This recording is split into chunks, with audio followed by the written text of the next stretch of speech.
안녕하세요. 저는 초등학생 아들 하나, 유치원생 딸 하나를 둔 30대 엄마입니다.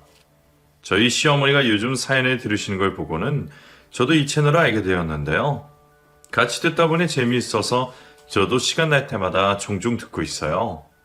시어머니와 같이 사연을 들으면서 대화도 많이 나누고 있는데 어느 날 어머님이 문득 여기 저희 사연을 보내보라고 하시더라고요. 처음에는 괜한 얘기로 욕먹을까 싶어 망설여졌는데 어머님이 강경하게 바라시니 글을 적어보게 되었습니다. 그러면 제가 무슨 얘기를 전해드릴지 상상해 보시면서 재미있게 들어주시기를 바랄게요. 저도 벌써 결혼한 지 10년이 다 되어가고 자식도 둘이나 두고 남편과 살고 있지만 결혼 생활이 행복했냐고 묻는다면 그렇다고 말할 자신이 없습니다. 연애할 때만 해도 자상하고 사려 깊은 남편 덕분에 여왕 같은 결혼 생활을 꿈꿨었는데 어쩌다 보니 이런 꼴이 났는지 전에는 결혼이 후회스럽기도 했었습니다. 생각해보면 남편이 처음부터 거짓말을 너무 잘했었어요. 그때 남편은 자기 어머니가 시집살이에 시달리셔서 누구보다 여자들 고생을 잘한다면서 결혼 전부터 제게 고생시키지 않을 거라 약속을 했었습니다. 그래서 다정한 남편의 태도에 그 말을 믿고 결혼을 했더니 그게 전부 거짓말이었더라고요. 여보, 먹었으면 설거지라도 좀 하지 그래? 설거지? 아이, 나 설거지 같은 거 못해. 당신이 좀 해. 그런 게 어딨어. 내가 밥 차렸으면 당신은 설거지라도 좀 해야지. 원래 남자는 그런 거 하는 거 아니야. 밖에서 돈 벌어오기도 바쁜데 집안일까지 신경 써야겠어? 나는 돈 안 벌어? 언제는 고생 안 시키겠다 그러더니 이런 게 어딨어.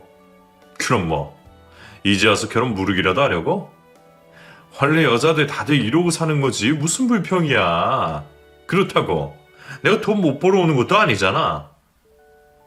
결혼하자마자 손 하나 까딱하라며 가부장적인 모습으로 돌변한 남편의 태도에 저는 어이가 없었습니다. 알고 보니 시아버지가 딱 전형적인 가부장적인 가장이셨어요. 꼬장꼬장하시고 고집만 세이셔서 평생 부엌으로는 들어가 보신 적 없으시고 집안 살림이나 아이들 육아에는 일절 손대지 않으시는 분이시다 보니 그런 아버지를 보고 자란 남편도 자기 아버지와 똑같이 굴 수밖에 없었습니다. 그런 남편의 남동생도 마찬가지였고요. 시댁 식구는 시어머니를 제외하면 시아버지의 남편과 시동생까지 전부 남자였는데 집안에 남자만 많아서 그런지 어머니는 그 집 남자들 등살에 눌려 집안에서 말도 제대로 못 꺼내고 지내고 계신 듯 보였습니다. 결혼 전에는 그런 모습을 왜 몰랐을지 뒤늦게 알고 나니 기가 막혀 도망가고 싶었지만 저도 이미 자식까지 생긴 탓에 결혼을 미룰 수가 없었습니다. 그나마 제가 남편에게 화를 내고 싸우면서 조금씩이라도 뜯어 고쳐가는 것 말고는 이게 내 팔자구나 생각하고 참고 살 수밖에 없었죠. 그나마 저희 남편은 시아버지보다는 젊어서 그런지 조금이지만 바뀌는 것도 있었고 저한테 윽박지르거나 시아버지처럼 심하게 굴진 않았는데 저희 남편의 몇십 배나 더한 시아버지와 사시는 어머니를 생각하면 저는 늘 시어머니가 안타까울 수밖에 없었어요. 저희 시어머니는 참 좋으신 분이셨습니다. 제가 처음 시집 올 때부터 저를 딸처럼 여겨주셨고 저한테 고생 한번 시키기 싫어서 혼자 모든 일을 다 자처하시는 분이셨어요. 명절에 일 도와드리러 가도 제가 아기 같으시다며 일 시키기 겁난다고 옆에 앉혀두고 혼자 일을 다 하시곤 하셨습니다. 명절, 제사 때마다 음식 집어먹을 줄이나 알지 일손 한번 거두는 법 없었던 그 집 남자들 대신에 평생 혼자 고생을 해오신 어머니가 너무나 안쓰러웠어요. 그래서 저도 힘들었지만 제가 아니면 아무도 어머니를 도울 사람이 없다는 생각에 저는 어머니와 같이 그 고생을 자처할 수밖에 없었죠. 평생 전업주부로 사셨으니 살림이야 어쩔 수 없는 일이라 할지 모르겠지만 그것 말고도 시아버지는 참 여러모로 어머니를 힘들게 하셨습니다.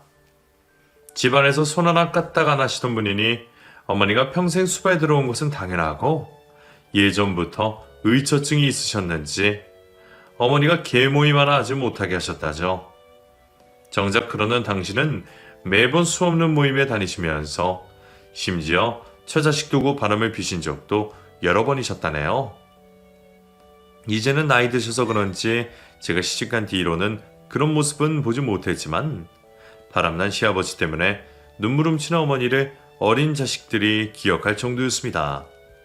젊어서는 시할머니 시집살이 시달리시고 무심한 남편 두고 혼자 자식 키우며 남편 수발까지 뜨느라 고생이었는데도 어머니는 편히 발 뻗고 주무실 날이 없으셨어요.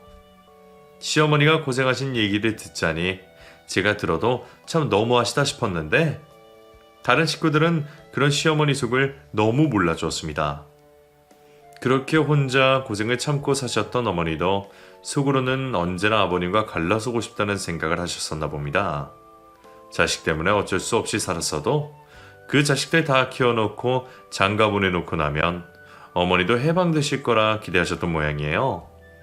그리고 시동생이 결혼을 하자마자 어머니는 정말로 시아버지에게 이혼을 요구하셨습니다. 그리고 그 일로 시댁은 쑥대밭이 되었죠. 어머니도 참 많은 고민 끝에 어렵게 얘기를 꺼냈었을 텐데 시아버지가 그 말을 제대로 듣지도 않고 난리를 피우셨더라고요. 화난 시아버지 피해서 저희 집에 오신 어머니가 울면서 그 얘기를 하시는 걸 듣고 저도 너무 놀랐습니다. 내가 이혼하자 그러는 게 그렇게 잘못이냐? 자식들 결혼까지 시켰으니 나도 이제 할 만큼 한 것 같은데 대체 뭘 더 바라는 건지. 내가 도대체 숨을 쉬고 살 수가 없다. 엄마, 그렇다고 대뜸 이혼하자 그러면 어떡해. 섭섭한 게 있으면 대화로 풀어야지. 아버지가 화난 것도 이해되는구만. 그리고 둘이 이혼하면 뭐해. 엄마도 혼자 늙는 것보다는 아버지가 옆에 있는 게 낫지 않겠어? 내가 다른 것 때문에 이러니? 네 아버지랑 같이 살기 싫어서 이러는 거지. 내 나이도 벌써 60이 넘었어. 옛날이면 죽은 날 앞두고 있을 나이 아니냐. 나 평생 네 아버지 수발 드느라 뼈 빠지게 고생했는데 내가 다 늙어서까지 그런 남편 비 맞추고 살아야겠니? 자식이라도 내 편 들어줘야지. 너는 왜 엄마 속을 몰라주니? 아이, 나도 엄마 걱정해서 그러는 거지. 그러지 말고 적당히 기분 풀고 집에 다시 들어가셔. 아버지한테는 내가 잘 설명해서 앞으로 볼게. 저는 어머니를 이해했지만 남편은 이혼하고 싶다는 시어머니의 말을 가볍게 생각하는 듯 했습니다. 오히려 그 나이에 이혼하면 여자가 더 손해라며 어머니의 이혼을 말리기만 했죠. 그렇게 포기를 하신 듯 한동안 잠잠하셨던 어머니가 몇 년 뒤 추석날 또 다시 이혼 얘기를 꺼내셨습니다. 저번 일 때문인지 아무래도 식구들이 다 있는 자리에서 확실하게 하셔야겠다 싶으셨던 모양이에요. 식구들이 있어서 그런지 아버님도 전처럼 난리를 피진 않으셨지만 절대로 이혼을 못하겠다는 태도는 강경하셨습니다. 저 옆에네 저거 또 저러네. 다 늙어서 노망이 들었나? 이혼은 무슨 이혼이야? 그래, 애들이 있는 앞에서 얘기나 한번 들어보자. 니네 엄마가 나더러 이혼하자 그러는데 이게 맞는 거냐? 엄마 왜 또 그래? 오늘 일한 게 힘들어서 그래? 나 언제까지 이 고생해야 하니? 나 정말 혼자 살고 싶다. 나 그냥 혼자 살고 싶어. 제발. 엄마, 그렇다고 지금 며느리들까지 다 있는 앞에서 이게 뭐야? 엄마는 자식들 걱정을 안 해? 자식들 보기 부끄럽지도 않아? 이혼하고 나면 우리도 안 보고 살려고? 엄마, 정말 그럴 수 있어? 다들 적당히 참고 사는 거지. 왜 엄마만 자꾸 그래? 이번에는 시동생까지 난리를 치며 시어머니를 말렸어요. 그런 상황에 결혼한 지 겨우 2, 3년 된 동서는 당연하고 저도 아무 말도 할 수 없이 시어머니 편을 들어드리지 못했습니다. 시아버지는 그런 아들들의 태도에 더 힘이 실리셨는지 이혼을 하려면 맨몸으로 나가라며 어머니를 협박하자 하셨죠.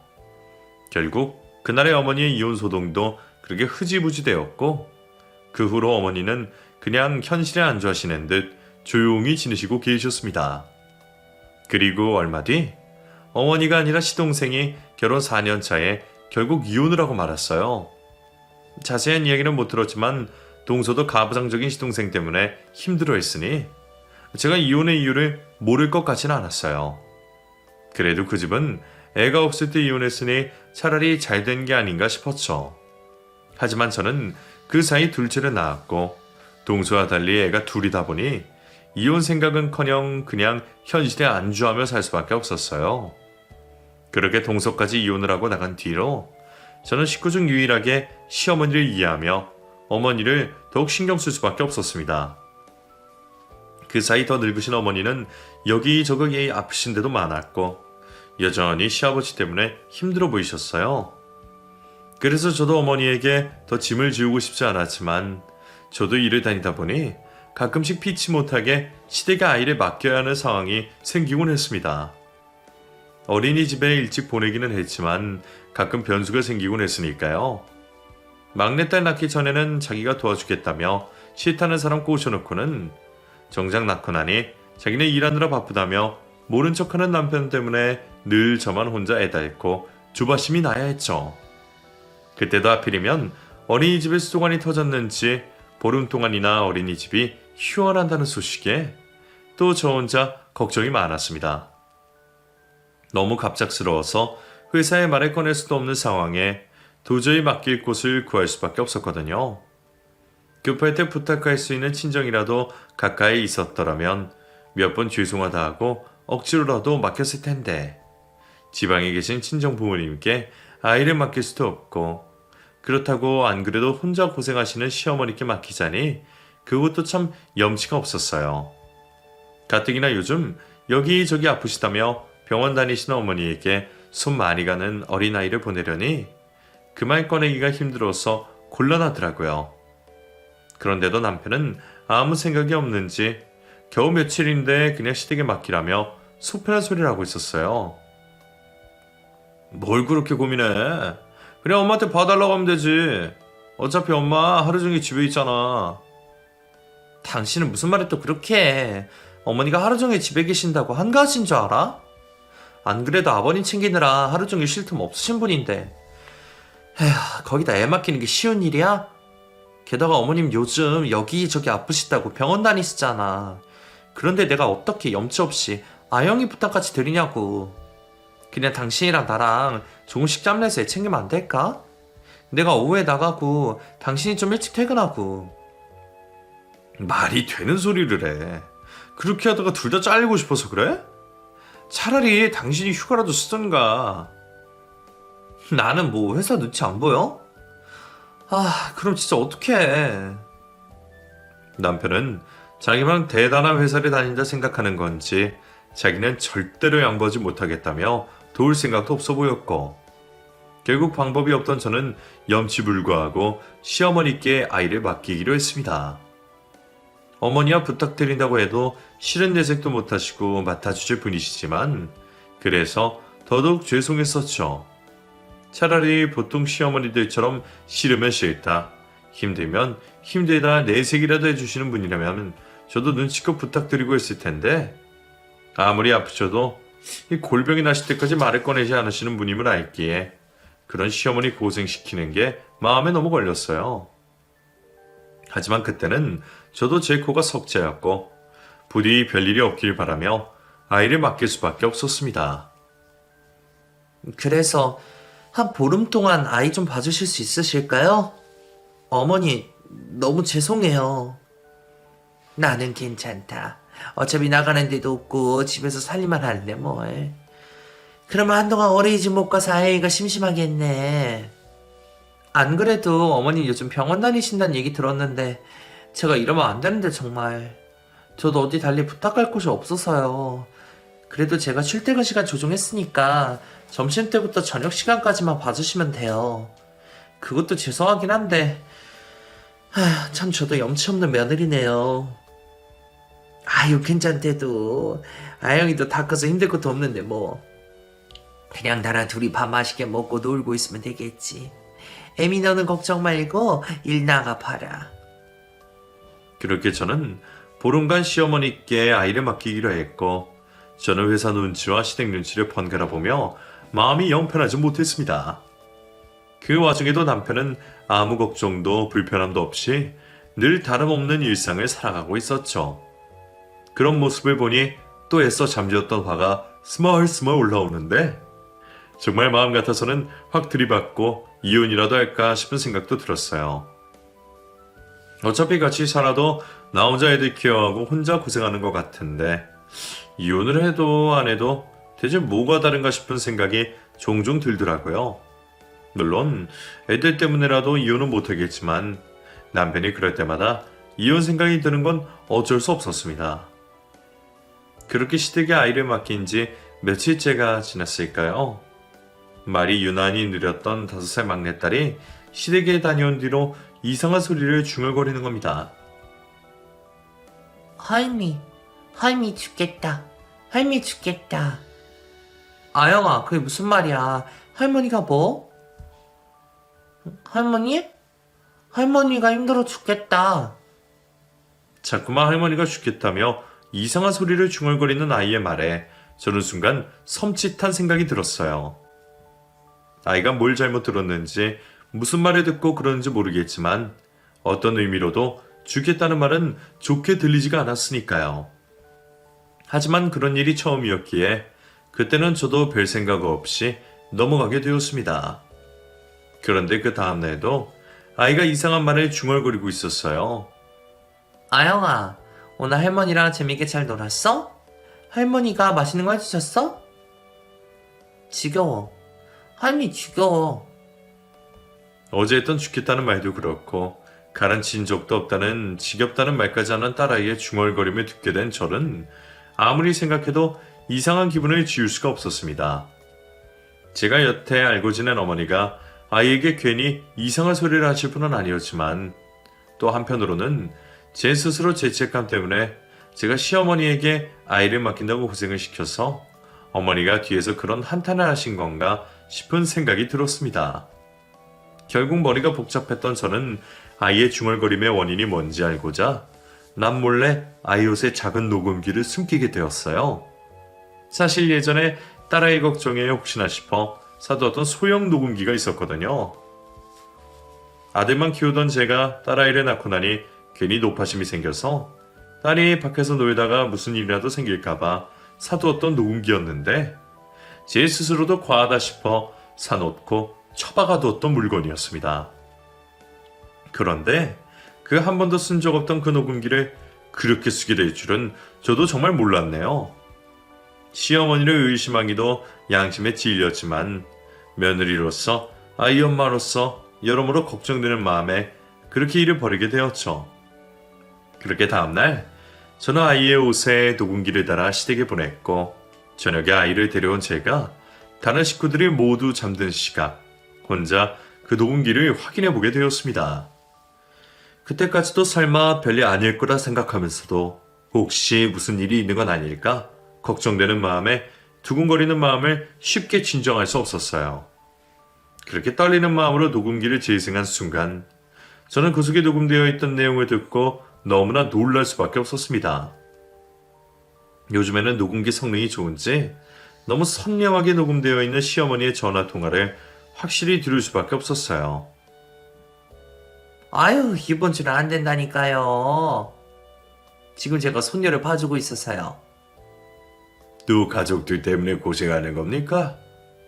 고생이라뇨. 며느리가 애 맡길 곳이 마땅치 않았어. 저한테 사정사정을 하는 걸 어떻게 해요? 그래도 여사님 생각도 좀 하셔야죠. 요즘 몸도 안 좋으신데 안 좋은 몸에 너무 무리하신 건 아닌지 참 염려스럽습니다. 아니에요. 제가 하루 이틀 이렇게 산 것도 아니고 저는 익숙합니다. 뭐 제 팔자가 그런 거겠죠. 그래도 애들 아빠 뒤치다꺼리 하는 것보다야 손녀 봐주는 게 낫죠. 애가 순해서 힘들진 않아요. 그래도 계속 그렇게 사시는 거 답답하지 않으세요? 누군지 모르겠는 의문의 남성분과 통화를 나누시는 듯한 어머니는 순간 답답하지 않냐는 상대편의 물음에 한참 동안 침묵을 지키셨습니다. 그리고 한참 만에야 식구들 누구에게도 하신 적 없던 이야기를 꺼내셨죠. 답답하지 않다 하면 거짓말이겠죠. 사실 저도 사람인데 힘든 걸 어떻게 모르겠어요. 평생 이 고생을 하고 참고 살았는데도 여전히 숨쉬고 싶고 행복해지고 싶은 마음이 있죠. 근데 제 인생이 이런 것을 어쩌겠나요? 남편은 나를 놔줄 생각도 없고 자식들도 내 편 하나 없으니 그냥 참고 살 수밖에요. 가끔은 정말 다 버리고 도망이라도 가고 싶지만 용기가 없네요. 여사님, 왜 매번 참고만 사십니까? 자식들도 다 키워놨고 이제 살림도 얼마 안 남았는데 대체 언제까지 그렇게 가족 위해서 희생만 하실 거예요? 저도 그 마음 모르지 않지만 모르지 않기에 더더욱 이렇게 말씀드리는 겁니다. 우리한테는 시간이 많이 없잖아요. 우리 나이에 남은 날이 얼마나 있겠습니까? 정말로 당장 내일 떠나더라도 이상할 거 없는 시절이지 않습니까? 알아요. 나도 내 인생이 너무나 안타깝고 남은 인생이 아까워요. 그래서 지금도 이러면 안 되는 거 알면서 사장님이랑 통화를 주고받고 있잖아요. 하지만 제 분수에 이것도 과한 욕심인 것 같네요. 대체 무슨 대화인지 모르겠지만 두 분은 정말 진중하게 삶의 안타까움에 대해 토로하고 계셨습니다. 얘기 중간중간 시어머니가 고생한 일을 나누시는 걸 듣다 보니 아이가 중얼거린 말이 이해되어 괜히 더 죄송스럽기는 했지만 그 얘기를 들으면서도 대체 아이가 했던 말이 정확히 무슨 뜻이었는지는 알 수 없었죠. 그 통화를 듣다 보니 저는 또 다른 고민거리가 생기게 되었습니다. 어머님의 지인분들과 통화를 하시는 게 이상한 일은 아니었지만 평생 의처증 시아버지에게서 시들리신 어머님에게서 남자 지인분이 있으셨나 싶더라고요. 그 생각에 미친 저는 그제서야 두 분의 대화가 달리 들릴 수밖에 없었습니다. 그래도 사장님 덕분에 저는 요즘 살맛이 납니다. 날 이렇게 걱정해주는 사람도 사장님 말고는 없는 것 같네요. 자식들 둘이나 키워보고 평생 남편 수발 들어봤자 내 아픈 뭐 한번 챙겨주는 사람 없었는데 내가 뭐라고 이렇게 신경 써주시고 같이 수행해 주실까 싶어서 고맙고 감사한 마음이에요. 우리가 무슨 사이라고 말은 못하겠지만 그래도 서로 마음 통하는 좋은 친구일 거라 생각해요. 그러니까 우리도 이렇게만 합시다. 여사님, 제 마음이 어떤지는 여사님도 잘 아시지 않습니까? 그러니까 여사님도 행복을 위해서 조금 용기를 내주세요. 아무래도 시어머니가 그 남성분과 친구 이상으로 가까운 정을 나누고 계신 듯 보였습니다. 대화 내용으로 미뤄봤을 때는 두 분이 아직까지는 염려할 만큼 깊은 관계는 아닌 듯 했지만 서로 친구 이상의 관심을 보이시는 건 확실해 보였어요. 생각지도 못한 어마어마한 진실에 저는 까무러칠 수밖에 없었죠. 저희 시부모님이 아무리 남보다 못한 사이라고나 하나 두 분이 아직은 혼인관계이시다는 걸 생각해보면 시어머니의 통화 내용은 며느리인 제가 걱정하기 충분해 보였고 저는 한 번도 상상해 본 적 없던 시어머니의 이탈에 당연히 놀랄 수밖에 없었습니다. 평생 가족밖에 모르고 남편에게 구박당하시면서도 가족을 위해 참고 사셨던 어머니가 이제 와서 그런 일탈을 하실 줄은 정말 생각해 본 적이 없습니다. 이걸 외도라고 할 수 있는 건지는 몰라도 정신적 외도도 외도라면 어머니는 정말 큰일을 벌이신 거였죠. 게다가 이 일을 시아버지가 알게 되기라도 하신다면 어떻게 될지 이전과는 비교도 할 수 없는 난리가 나는 건 아닐까 싶어 너무나 걱정스러울 수밖에 없었습니다. 그래서 처음에는 놀란 마음의 시어머니에게 당황스러운 마음도 들었지만 저는 이내 그런 시어머니에게 안타까움을 느낄 수밖에 없었습니다. 제가 몰랐으면 몰라도 그동안 시어머니가 어떻게 살아오셨는지 알고 있는 이상 시어머니가 당장 나가서 다른 남자와 살림을 차리더라도 저는 그런 시어머니를 탓할 수가 없었어요. 오죽하면 죽어서라도 시아버지와 헤어지고 싶다고 하셨던 시어머니였는데 그런 시어머니를 끝까지 괴롭히며 놔주지 않으신 건 시아버지였으니까요. 그래서 저는 그런 시어머니를 진작 놓아주지 않으신 시아버지가 되려 원망스러웠지 시어머니에게 잘못을 따져 묻고 어머니의 치부를 들추고 싶은 생각은 전혀 들지 않았죠. 다른 자식들은 몰라도 며느리인 저는 그럴 수 없었어요. 그래서 저도 처음에는 그 일을 묻어놓고 함구하려고 했습니다. 그렇다고 어머니가 더 큰 일을 저지르실 만한 분도 아니었고 그렇게 가끔 위로받으시다가 말 거라 생각하기나 했었어요. 그래서 저 하나만 모른 척하면 어머니도 면 구겨주실 일 없이 무사하실 거라 생각하며 비밀을 지켜드려야겠다 생각했죠. 그런데 그날 녹음된 내용을 전부 들으면 들을수록 제가 모른 체 하는 게 맞는가 싶은 생각이 들더라고요. 충격적인 통화 내용 외에도 녹음 속 어머니는 이따금 푸념을 하시든 지겨워하며 한수 섞이는 혼잣말을 되뇌이시곤 하셨습니다. 처음에는 괜히 아이를 맡겨서 내 탓을 하시는 건가 싶었지만 시어머니와 그분의 통화 내용을 돌이켜보며 비로소 그 말의 의미를 알아차릴 수 있었습니다. 그리고 이제는 어머니에게 정말로 시간이 많이 남지 않다는 걸 뼈저리게 느낄 수 있었죠. 어머니도 벌써 70이 다 되어 가시는데 이제 살 날이 얼마나 남으셨을지 저는 가늠할 수 없었습니다. 운이 좋다면 몇십 년 더 사실 수 있겠지만 지금처럼 두 발로 멀쩡히 걸어다실 나는 얼마나 오래될 수 있을까 하는 생각이 들더라고요. 그걸 어머니 본인이 가장 잘 알고 계실 텐데 얼마 남지 않은 인생을 여전히 가족에게 매어 사셔야 하는 시어머니의 삶이 너무나 비참하게 생각되었어요. 그런 시어머니의 삶을 돌이켜보았던 저는 그 일을 함구하는 것이 어머니를 더욱 괴롭게 만드는 게 아닐까 생각했어요. 낳은 자식도 몰라주는 여자의 삶이라면 같은 여자인 제가 어머니의 한을 대신 풀어드려야겠다 생각했죠. 그렇게 저는 한참 동안 고민을 하고 생각을 정리한 뒤에야 시어머니를 찾아뵐 수 있었어요. 그날 하루 어렵게 월차를 냈던 저는 아이를 작은 방에 재워둔 뒤 시어머니와 조용히 대화하는 시간을 가지게 되었습니다. 생각해보니 그동안 어머니를 알고 지내면서 막상 이렇게 단둘이 있던 시간은 그리 많지 않았구나 싶더라고요. 둘이 있을 때면 늘 주방에서 일을 하고 정신없이 바쁘게 움직이느라 말 섞을 여유도 없었으니 말이에요.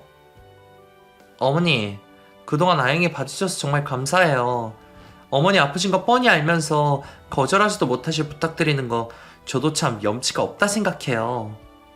너 왜 그러니? 나 정말 괜찮다니까 그래도. 저 정말 좋은 며느리는 못 된 것 같아요. 그동안 어머니가 얼마나 고생하는지 알면서도 편 한 번 제대로 못 들어드리고 저도 제 코가 석자라며 어머니 고생하는 거 모른 채 했던 것 같네요. 나 정말 괜찮다니 그래. 애미야, 너 갑자기 왜 그러니? 너 설마 또 애비랑 싸웠니? 그래서 속상해서 이러는 거야? 아니에요. 저 때문이 아니라 어머니 때문에요. 어머니와 허심탄회하게 얘기를 나눠봐야겠다 생각하고 찾아가면서도 막상 어머니 얼굴을 뵈니 얘기가 쉽게 나오지 않았습니다. 이상하게 말보다도 울음이 나올 것 같아서 저도 한참이나 숨을 골라야 했죠. 그렇게 한참 망설이다가 어머니의 비밀 얘기를 조심스럽게 꺼낸 저는 제가 비밀을 알았다는 것을 아시고 당황스러워하시는 시어머니의 얼굴을 마주할 수 있었습니다. 애미야, 네가 그걸 어떻게... 죄송해요 어머니. 아영이가 하도 이상한 말을 하기에 걱정돼서 녹음기를 달려보냈어요.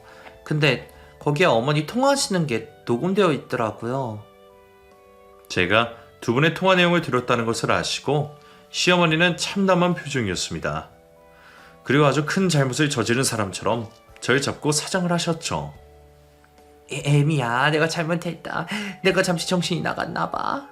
그런데 네가 생각하는 그런 이상한 건 아니야. 그냥 어쩌다 알게 된 사람인데 가끔씩 그렇게 친구처럼 전화하고 대화 좀 나누는 게 전부야.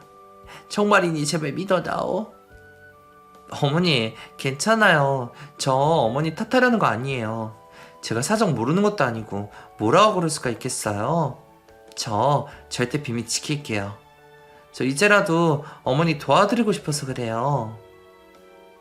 그렇게 저는 어머니 앞에서 두 분의 이혼 얘기를 다시 꺼내게 되었습니다. 어머니, 저 어머니 충분히 이해해요. 솔직히 그동안 얼마나 고생만 하셨어요. 그동안 저도 제 앞가림하기 바빠서 신경 못 썼지만 저는 어머니가 이제라도 행복해지셔야 한다고 생각해요. 아버님은 평생 하고 싶은 대로 하고 사셨는데 어머니는 왜 그러면 안 돼요? 어머니가 계속 이렇게 사시다가 병이라도 얻어서 돌아가시면 그때는 저도 정말 못 버틸 것 같아요. 그러니까 어머니, 이번에는 정말 이혼하세요. 제가 도와드릴게요. 내가 얘기 안 해본 것도 아니고 번번이 실패하는 거 무슨 수로 이혼을 하겠니? 나 더 욕심 없다. 그냥 이 정도로 만족하고 살아야지. 예상대로 어머니는 별로 희망이 없어 보이셨습니다. 여러 번 좌절당해 포기하신 경험 때문인지 더는 그럴 자신이 없다 하셨죠. 그러니까 이제는 제가 도와드릴게요. 아버님이 이혼 도장 안 찍어주시면 소송하면 돼요. 자식들은 제가 어떻게든 설득할 테니까 포기하지 마세요. 어머니 마음 확실하시면 제가 끝까지 도울 테니까 절대 포기하지 마세요. 어머니 바라시는 대로 남은 생이라도 행복하게 사셔야죠. 그래, 나도 죽기 전에 잠시라도 정말 하루라도 행복해보고 싶구나. 어머니는 결국 참았던 눈물을 터뜨리고 마셨습니다. 그리고 한참의 설득 끝에 어머니는 며칠 뒤 이혼을 확정하셨어요. 시어머니에게서 확답을 받은 저는 그날 남편에게 상황을 알렸습니다. 시어머니를 이혼시킬 거라는 제 말에 남편은 또 헛소리를 한다는 식으로 가볍게 취급했어요. 또 그 소리야? 엄마 아버지 이제 70이 코앞인데 무슨 이혼이야. 그리고 엄마는 괜찮아 보이시던데 갑자기 당신 난리야. 어머니가 뭐가 괜찮아 보여. 당신이 어머니를 제대로 신경 쓰기나 했어? 어머니가 병원을 안 가셔서 그렇지 지금 우울증에 무기력증까지 앓고 계셔. 저러다가 당장 화병으로 쓰러지셔도 이상할 게 없는 상태라고. 그리고 70이 코앞인데 이혼 못할 이유는 또 뭐야? 아니 그 정도 나이 됐으면 다들 그러려니 하고 사는 거지 무슨 이혼이야. 그 나이에 이혼하고 혼자 되면 남들이 뭐라 생각하겠어. 그리고 엄마는 그렇다 쳐도 두 번 이혼하시면 아버지는 어떡하라고. 우리 아버지 엄마 없으면 아무것도 못하시는 분인데 당신이 모실 거야? 내가 왜 모셔? 당신 아버지니까 당신이 챙겨야지. 뭐? 그게 무슨 말이야? 며느리 자식아 아니야? 그리고 나 살림할지도 모르는데 내가 뭐 어떻게 챙기라고. 그럼 어머니나 아버님 챙기려고 태어나신 분이야? 평생 그 정도 희생하셨으면 됐지. 언제까지 그렇게 사셔야 하는데. 엄마 고생 많이 한 건 나도 알지. 근데 그 시절에는 다들 그랬지. 뭘 어쩌겠어. 그래도 아버지 요즘에는 성격 많이 누그러지셨잖아. 옛날에는 엄마 어디 외출도 못하게 하셨는데 요즘은 안 그러시잖아. 아버님도 기력 떨어지시고 당신 놀러 다니기 바쁘시니까 신경을 안 쓰시는 거지. 응? 그게 어디 어머니 걱정해서 그러시는 거야? 당신이나 당신 아버지가 하고 싶은 대로 하고 사는 동안 어머니는 평생 골박에서 썩어 하셨어. 그런 분이 오죽하셨으면 그런 말씀 하셨겠어. 어머니 죽기 전에 하루라도 행복하고 싶으시대. 당신이 그 마음을 알기나 해? 아무튼 나는 무슨 수를 써서라도 어머니 이혼시켜 드릴 거니까 반대할 거면 당신도 나랑 이혼 생각해. 저는 생각 없이 반대하는 남편에게 기어이 이혼 이야기를 꺼냈고 남편은 결혼생활 이후 처음으로 강경하게 나오는 제 말에 놀랐는지 더 이상 반대를 하지 않게 되었습니다. 남편이야 제 남편이니 어떻게든 설득하겠다고 생각했지만 시동생이 더 걱정이었어요. 시댁 남자 셋 다 가부장적인 탓에 시동생도 호락호락한 성격은 아니었는데 그런 시동생이 시부모님 이혼에 찬성을 할 리도 없었고 여자인 제 말을 들어줄까 하는 기대도 없었거든요. 어머니한테는 어떻게든 자식들을 설득하겠다고 호언장담했었지만 사실은 별로 용기가 없었죠. 그래도 어쩔 수 있냐 생각하며 저는 불안감을 숨기고 아주 강경한 태도로 얘기를 꺼냈습니다. 서방님, 저 이번에는 정말로 어머님 이혼 도와드릴 거예요. 어머니 이미 우울증 심하시고 이대로 더 버티시다가는 정말 일찍 돌아가실지도 몰라요. 같은 여자로서 저 어머니 조금이나마 자유롭게 해드리고 싶네요. 아버님이 합의 이혼 못하시겠다 하실 거 뻔하니까 소송으로 갈 거예요. 그러려면 자식들 도움이 필요한데 남편은 동의했고 서방님만 도와주시면 돼요. 무슨 말을 할까 걱정되어 숨도 안 쉬고 얘기를 전했는데 웬일로 시동생은 별다른 반대가 없었습니다. 예, 그렇게 해요. 저도 엄마 도울 테니까 뭐 어떻게 하면 되는지 형수님이 알려주세요. 예? 도와주신다고요? 시부모님 이혼 소송을요? 예. 이혼 소송 도와달라고 말씀하시는 거 아니에요? 예, 맞아요. 아니, 근데 서방님이 돕겠다고 하시는 게 놀라서요. 서방님은 절대로 안 도와주실 줄 알았거든요. 전에도 끝까지 반대하셨었잖아요. 그건 그렇죠. 그땐 저도 뭘 잘 몰랐고 부모님이 같이 계시는 게 좋을 거라 생각했어요. 근데 나도 이혼해봐서 그런지 생각이 달라지더라고요. 다른 사람도 아니고 엄마가 원하는 거면 제가 도와야죠. 몇 년 전 가부장적인 시댁 못 버티겠다며 뛰쳐나간 동서와 이혼을 한 뒤로 서방님도 심경의 변화가 많았던 모양입니다. 그래서 그런지 전에는 끝까지 반대하던 시동생 역시 시어머니의 이혼을 적극 찬성하고 나왔죠. 그렇게 제 염려보다는 순조롭게 이혼 준비가 되어가는 듯 했습니다. 물론 가장 복병인 시아버지가 걱정이었지만 시아버지는 애초부터 설득할 생각도 하지 않았기에 저는 소송 준비를 하며 좀 더 마음을 다잡는 수밖에 없었어요. 아니나 다를까 이혼 소송 얘기에 시아버지는 난리가 나셨습니다. 그럴 줄 알고 시어머니를 진작 시동생 집에 대피시킬 계획을 세워뒀지만 정말로 그날 온 집안 살림이 박살이 나며 시어머니는 결국 그 집을 나가셔야 하셨어요. 말이 통하지 않을 거라 예상하긴 했지만 더 과격한 아버님의 반응에 저도 식구들이 많이 놀란 듯 했죠. 그리고 그 상태를 보니 다른 식구들도 이제서야 상황 판단이 되는지 더더욱 시어머니의 이혼을 찬성하게 되었습니다. 아버지 성격 많이 죽은 줄 알았더니 장난 아니네. 엄마가 여태 저런 아버지 참고 사신 게 대단하다. 그걸 이제 알겠어? 그러니까 다들 끝까지 어머니 도와야 해요. 서방님도 알겠죠? 그렇게 시아버지를 제외한 모든 식구들은 똘똘 뭉쳤고 어머니는 드디어 이혼 소송을 시작하실 수 있었습니다. 변호사님 덕에 크게 어려움은 없었지만 화가 잔뜩 난 시아버지 앞에서 시어머니의 고통을 증언하는 일은 자식들 입장에서도 쉬운 일은 아니었어요. 하지만 분명 해야만 하는 일이었고 이미 너무 늦게 꺼낸 용기였습니다. 그렇게 저희는 끝까지 책임을 지고 시어머니를 도왔고 어머니는 몇 달이 걸린 긴 소송 끝에 드디어 이혼을 확정하실 수 있으셨습니다. 혹시 모를 상황에 대비해 저희는 시아버지에게 어머니의 소식을 전하지 않았고 몇 달간 씩씩거리던 아버님은 도망간 마누라가 필요 없다는 태도로 마지못해 이혼을 받아들이신 듯 하셨습니다. 그 후로 어머니는 드디어 새 삶을 사게 되셨죠. 혼자 텅 빈 집에 있을 때면 이게 꿈인지 생시인지 모를 정도로 자유롭다는 어머니의 말씀에 저는 너무 늦은 효도가 죄송스럽기만 했습니다. 늦은 자유를 찾으신 어머니는 지금까지 잘 지내고 계세요. 친구분들도 많이 사귀셨고 요즘에는 운동을 다니시느라 아주 바쁘십니다. 전에 친구로 지내시던 할아버님과도 여전히 잘 지내시고 이제는 더 이상 챙겨야 할 남편이 없으니 인생이 아주 즐거우시다네요. 그 모습이 누구보다 행복한 노후를 보내고 계신 듯 하셨죠. 그럼 그런 시아버지는 누가 챙기게 되었을까요? 전에도 제가 확실히 못 봐갔지만 저는 시부모님이 이혼하신다 하더라도 시아버지를 모시고 살 생각이 전혀 없었습니다. 안 그래도 그동안 저도 아버님께 당한 게 많았는데 이제 와서 제가 사서 고생을 할 생각은 없었거든요. 저한테 떠넘기면 아버님이나 시동생처럼 이혼남 될 생각하라는 제 말에 남편도 저한테 더는 말을 꺼낼 수 없었습니다.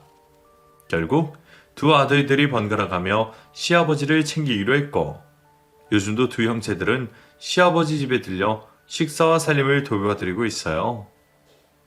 그리고 남편은 이제서야 자기 아버지 성격을 알았는지 요즘 고생이 이만저만이 아닙니다. 아버지 때문에 정말 미쳐버리겠다. 그냥 있는 거 대충 드시면 되지 뭐 그렇게 투정이 많고 찾으시는 게 많은지 진짜 돌아버리겠어. 아버님 원래 그러신 거 이제 알았어? 그땐 엄마가 있어서 이 정도인 줄 몰랐지. 반찬 별로라고 나한테 밥그릇 던지시는 거 보고 싸워 나왔어. 그래, 어머니는 평생 그렇게 사셨어. 이제라도 알아서 다행이다. 그러게 아버지보다 더 힘센 나도 이렇게 속수무책으로 당하는데 엄마는 그동안 어떻게 견뎠을까 모르겠다. 그래서 나 요즘 당신이랑 엄마한테 많이 미안해. 미안해만 하지 말고 잘해. 당신도 말년에 아버님 꼴나기 싫으면 그 가부장적인 태도 당장 고치라고. 이미 집안에 이혼한 식구가 둘이나 돼서 그런지 남편은 그 후로 아주 바짝 긴장해서 살고 있습니다. 밥 먹고 자기 밥그릇 설거지통에 담궈둘 줄도 모르던 사람이 요즘에는 나서서 설거지를 자처하고 주말이면 아이들한테 직접 밥 해주고 저한테 여러모로 서비스도 잘하네요. 포기했던 남편이 점점 변하는 모습에 저희 사이도 더 좋아졌고 저도 남편을 한 번 더 믿어보려 생각합니다. 이미 이혼당하신 아버님은 얼마나 더 걸려야 바뀌실지 모르겠지만 아버님도 이제 더 기댈 곳이 없으시니 바뀌실 수밖에 없겠죠. 그럼 저희 집 여자들이 드디어 해방된 것을 같이 축하해 주시기를 바라며 이만 글을 마치도록 하겠습니다. 감사합니다.